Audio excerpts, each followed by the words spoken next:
Assalamualaikum warahmatullahi wabarakatuh. Oke, baik teman-teman, perkenalkan sebelumnya nama saya Tata Fatur Rahman.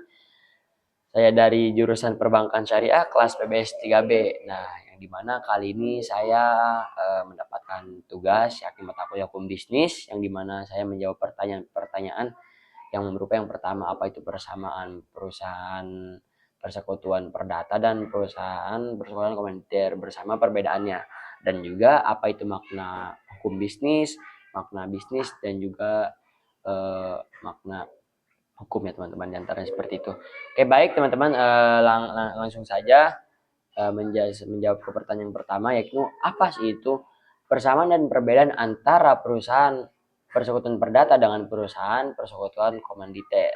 Nah, sebelumnya apa sih itu perusahaan persekutuan perdata? Perusahaan persekutuan perdata adalah bentuk kerjasama antara dua orang atau lebih yang sepakat untuk menggabungkan modal, tenaga, atau keahlian dalam menjalankan suatu usaha bersama dengan tujuan memperoleh keuntungan. Jadi intinya sama-sama memperoleh keuntungan itu. Dan apa itu persekutuan komanditer? Perusahaan persekutuan komanditer adalah bentuk pihak atau lebih di mana terdapat sekutu aktif yang perusahaan bertanggung jawab atas utang perusahaan, dan ada juga sekutu pasif hanya menanamkan modal dan tanggung jawabnya terbatas pada modal yang disetorkan. Nah, itu sedikit definisinya ya. Dan apa sih persamaan dan perbedaannya? Persamaannya itu adalah keduanya merupakan bentuk kerjasama antara dua orang atau lebih sepakat untuk menjalankan usaha bersama dengan tujuan memperoleh keuntungan, gitu teman-teman. Nah, dan keduanya juga didasarkan pada perjanjian dan memiliki laba sesuai kesepakatan. Nah, itu untuk persamaannya. Kita lanjut kepada perbedaannya.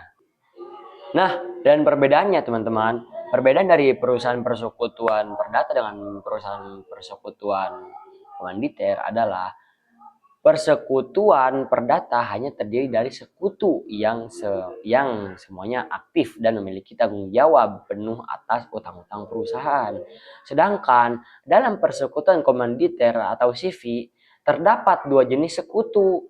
Nah, yaitu sekutu aktif dan juga sekutu pasif. Yang sekutu aktif ini di mana menjalankan usaha dan bertanggung jawab penuh, serta sekutu pasif adalah komanditer yang hanya menanamkan modal dan tanggung jawabnya terbatas pada jumlah modal yang disetorkan. Nah, itu untuk persamaan dan perbedaan antara perusahaan komanditer dan perusahaan perdata, segitu teman-teman. Jadi kita lanjut untuk yang selanjutnya adalah makna hukum, makna bisnis dan juga penjelasan hukum bisnis, teman-teman. Oke, yang pertama itu ada makna hukum.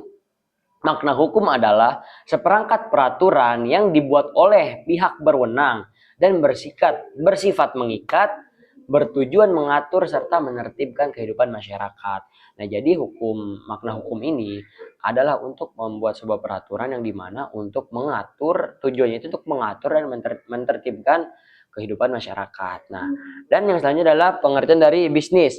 Bisnis adalah kegiatan yang dilakukan oleh individu atau kelompok untuk memperoleh keuntungan melalui produksi atau pertukaran barang dan jasa, seperti itu teman-teman. Jadi bisnis ini adalah suatu kegiatan suatu kegiatan yang dimana tujuannya ini memperoleh keuntungan melalui produksi dan juga pertukaran barang atau jasa.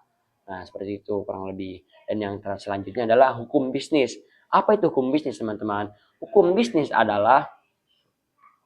itu adalah, nah, jadi hukum bisnis adalah seperangkat kaidah, seperangkat kaidah atau aturan hukum yang mengatur dalam dunia usaha, mencakup hubungan antara pelaku bisnis, konsumen, serta pihak yang terikat lainnya, agar terciptanya keadilan, kepastian, dan keamanan dalam kegiatan ekonomi.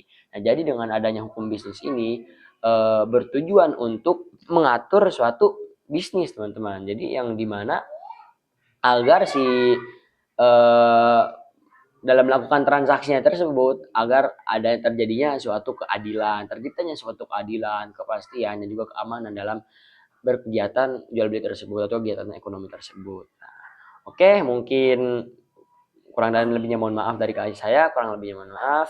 Assalamualaikum warahmatullahi wabarakatuh.